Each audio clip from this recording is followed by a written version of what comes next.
ओम विश्वानि देव सवितर्दुरितानि परास्व यद्भद्रम तन्न आस्व। मेरे समस्त प्यारे भाई बहनों को डॉक्टर सुकुमार शास्त्री का प्यार भरा नमस्कार। बंधुओं, वैसे तो मेरा जन्म कर्नाटक प्रांत में हुआ है, लेकिन मेरा सारा अध्ययन उत्तर भारत में हुआ है।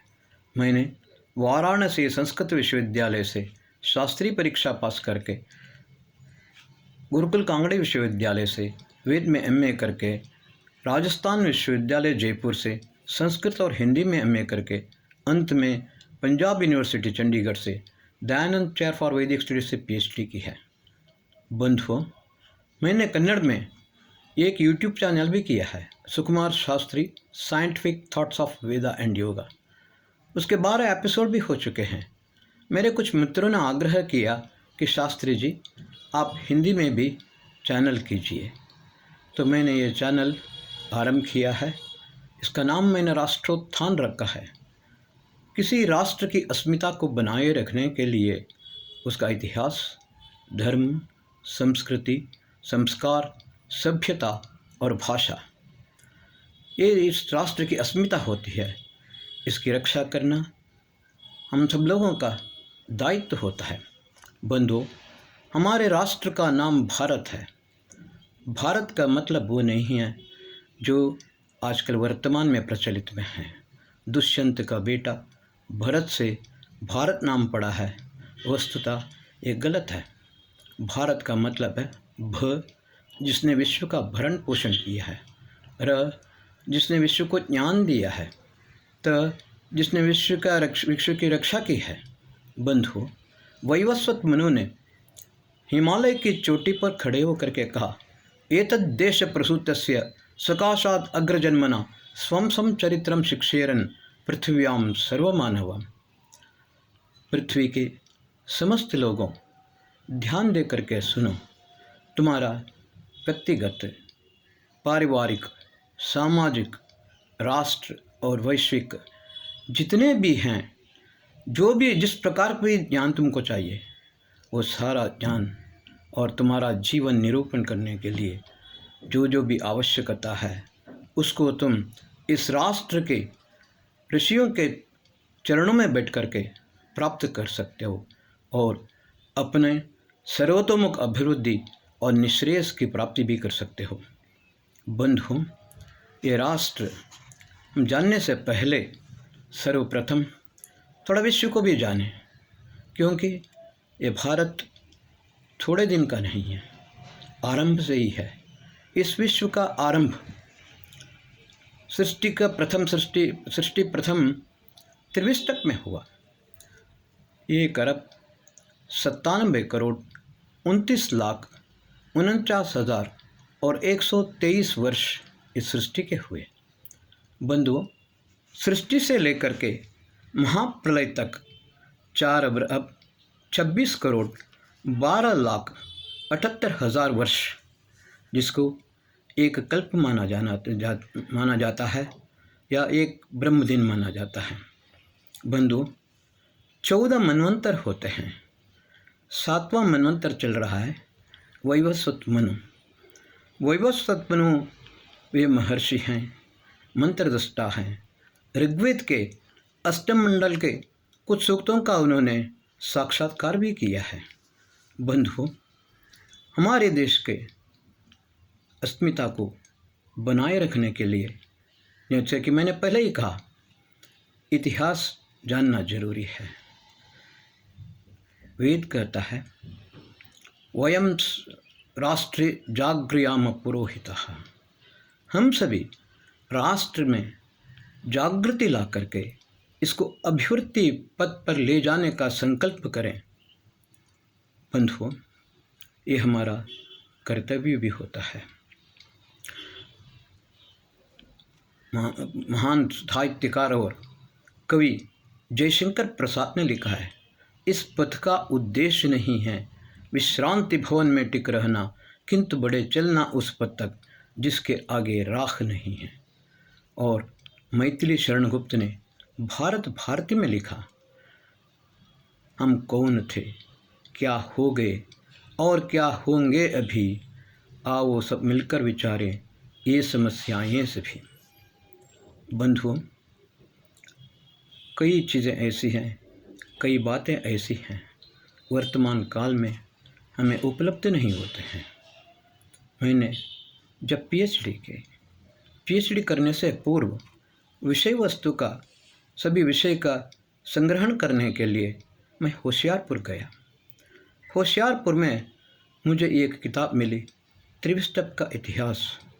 बंधु, इसका भी मैं एक इतिहास बोलता हूँ। सब लोग जानते हैं नालंदा विश्वविद्यालय, उसको कलयुग के राक्षसों ने आग लगा दी। अपार ज्ञान भंडार, पुस्तक भंडार वहाँ पर भी था। और सब लोग जानते हैं कि वो आग 6 महीने तक लगातार जलती रही। उसमें कितना ज्ञान विज्ञान, कैसे कैसे गुरुजन वहाँ पर थे, बहुत कम लोगों को यह मालूम है। एक विद्यार्थी विदेश से आया, उसको चिकित्सा शास्त्र का अध्ययन करना था, मेडिकल साइंस। वो अध्ययन करता रहा, अध्ययन करते करते अंत में उसको ऐसा लगा उसका अध्ययन समाप्त हो गया। उसने आचार्य से कहा, आचार्य जी, मेरा अध्ययन समाप्त हो चुका है, मुझे अब अपने देश में वापस लौटने के लिए अनुमति दीजिए। तब आचार्य ने कहा, इसका निर्णय कौन करेगा? एक परीक्षा तुम्हारी अंतिम है। वो परीक्षा अत्यंत जटिल थी। बंधुओं, ये साधारण विश्वविद्यालय नहीं था, नालंदा विश्वविद्यालय, जिसमें टीचिंग, नॉन टीचिंग, स्टूडेंट्स और उनके परिवारजन सब लोग मिल करके लगभग 1 लाख लोग थे। वो एक रेसिडेंशियल यूनिवर्सिटी, जिसका प्रांगण बहुत विशाल था। आचार्य ने कहा, इस विश्वविद्यालय के प्रांगण में जो भी कुछ पैदा हुआ है, तुमको उसमें कितने सार्थक हैं और कितने निरर्थक हैं। सार्थक है तो सार्थक क्यों है, निरर्थक है तो निरर्थक क्यों है, ये पूरा तुमको लिख करके देना पड़ेगा। बंधु, उस विद्यार्थी ने सभी चीज़ को ध्यान से देखते हुए उसका परीक्षण करके 6 महीने के बाद उसने आचार्य को अपना एक रिजल्ट दिया, रिपोर्ट दिया। उसमें उसने लिखा, भगवान के बनाए हुए सृष्टि में कोई भी चीज़ निरर्थक नहीं होता है। उसने सभी वस्तुओं का प्रयोजन किया है, वो सारी बातें उसने बताई। बंधु, इतना उच्च कोटि का ज्ञान वर्तमान काल में हमें मिलना बहुत दुर्लभ होता है। ऐसी घटना लाहौर में भी हुई। 1947 1947 15 अगस्त को भारत को स्वतंत्रता मिली। ठीक एक दिन पूर्व पाकिस्तान को स्वतंत्रता मिली।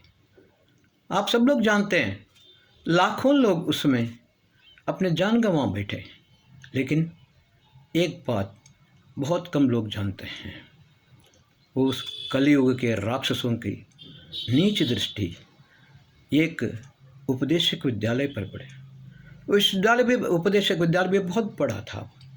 वहाँ के पढ़े हुए लोग बहुत बड़े बड़े विद्वान हुए।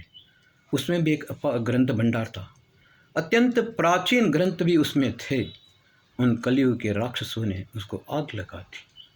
उस समय आर्य समाज के लोगों के प्रार्थना को सुन करके उनके साथ राष्ट्रीय स्वयंसेवक संघ वालों ने भी दिया, और दोनों ने मिलकर के अपनी जान जोखिम में डाल करके आग में कूद करके किताबें जितनी भी हो सकें उसे ला करके होशियारपुर में ला के रख दी। बंधु, मैं पीएचडी का जब बस विषय वस्तु को संग्रहण करने के लिए वहाँ गया, काफ़ी सारे अजरीब किताबें वहाँ पर पड़ी थी। मुझे एक किताब वहाँ पर दिखाई दी, त्रिविष्टप का इतिहास। वो दुर्लभ है, किसने लिखा है ये भी पता नहीं चला। उसका थोड़ा सा अंश मुझे धर्मदेव विद्या मार्तंड जी के पास मिला, हरिद्वार में। आगे से भी चली थी, पीछे से भी चली थी।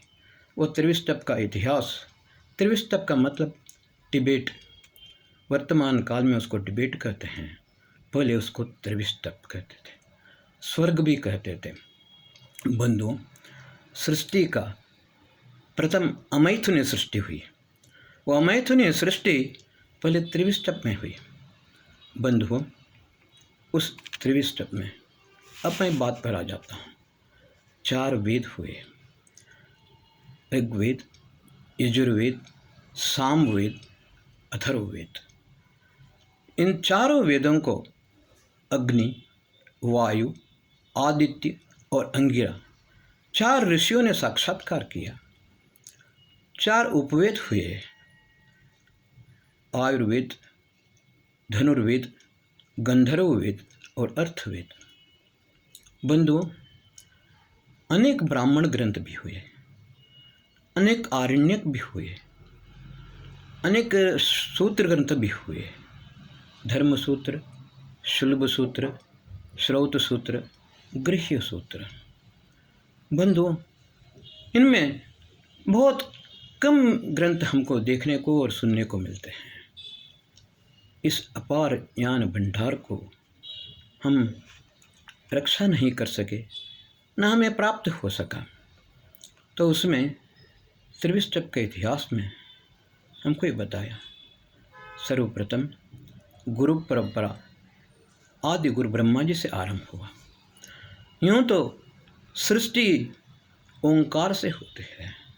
ओंकार का मतलब है ब्रह्मा, विष्णु, महेश, 3 शक्तियों का एक सृष्टिकर्ता, एक स्थिति और एक लय। यह सृष्टि स्थिति लय का समन्वयात्मक रूप है ओंकार। वो आदि शक्ति है, परमात्मा है। लेकिन उसी नाम से हमें गुरु भी प्राप्त हुए हैं। सर्वप्रथम गुरु परंपरा ब्रह्मा जी से आरंभ हुआ। ब्रह्मा जी से लेकर के महर्षि जैमिनी तक ये ऋषि परंपरा चलती रही। बंधुओं, ब्रह्मा जी ने अथर्ववेद का साक्षात्कार भी किया और इस वजह से अथर्ववेद का नाम ब्रह्मवेद भी पड़ा। बंधुओं, ब्रह्मा जी के शिष्यों का वैसे हमको पता नहीं चलता है, लेकिन उनके औरस पुत्र महर्षि कश्यप, उन्होंने सरस्वती नदी के तीर में, सरस्वती नदी के पास जितने भी लोग थे उन लोगों को ले गए और कश्मीर में उनका व्यवस्थापित किया। कश्मीर, इसकी सृष्टि, उसका निर्माण महर्षि कश्यप ने किया। वहाँ के विद्वान बहुत बड़े बड़े उच्च कोटि के विद्वान हुए। कैयट, जयट, भट्टलुलट, महर्षि पतंजलि और पतंजलि के योग दर्शन का प्रथम भाष्यकार महर्षि व्यास और कई विद्वान लोग, ऋषि महर्षि भी वहाँ पर हुए। कश्मीरस्य शैव दर्शनम एक उच्च कोटि का ग्रंथ भी है। बंधु, एक दूसरी परंपरा हमें इस पुस्तक के द्वारा भी प्राप्त होता है।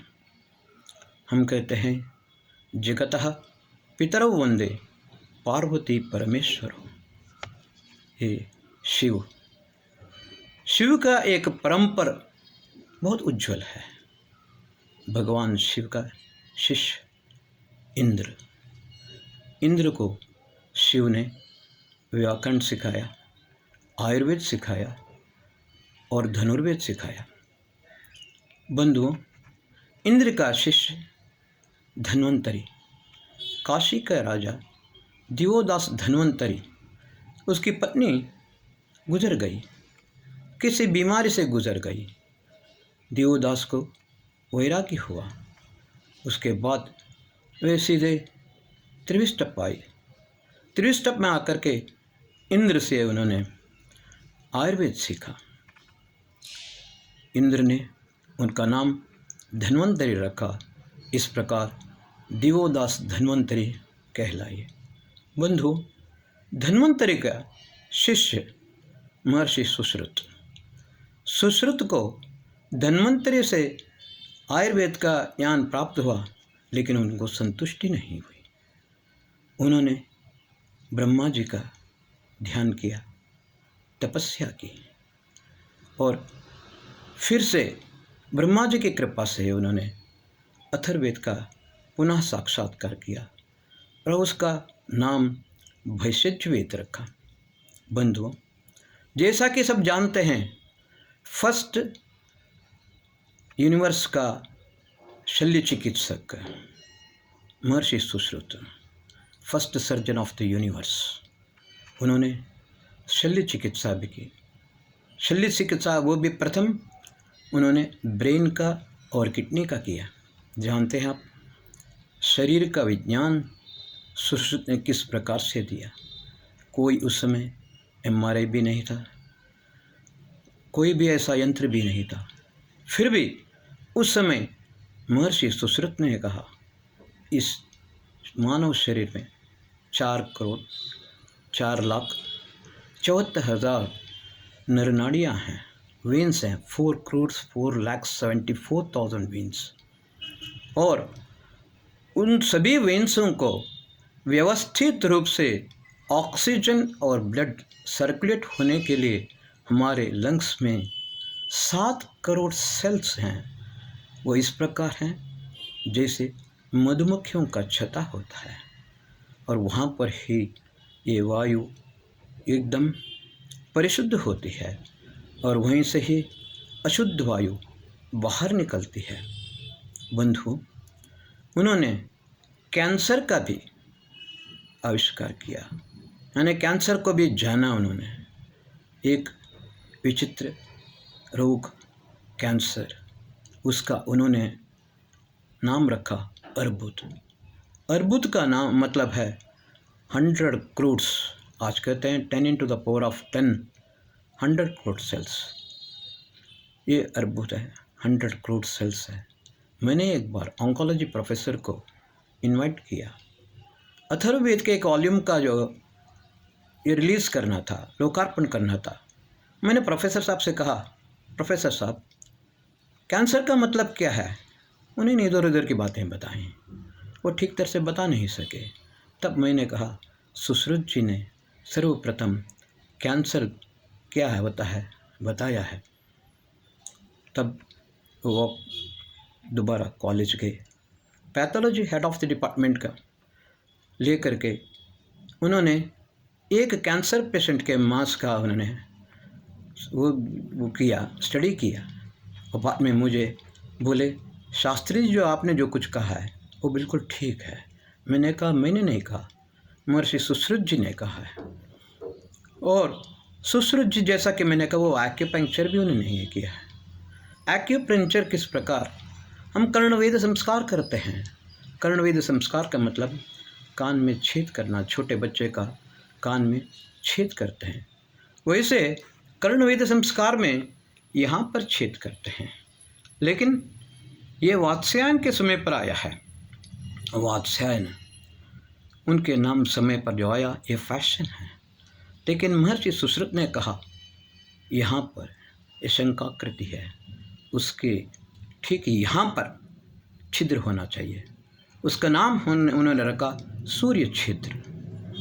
और यहाँ पर छिद्र करने से, छेद करने से, वर्ण भेद करने से, तो कर्णवेद संस्कार में जो हम करते हैं तो उसको करने से वहाँ पर स्वर्ण लगाया जाता है, तो उससे आंत्रवृद्धि यानी वहाँ पर हर्निया और अपेंडिक्स ये दोनों रोग नहीं होते हैं।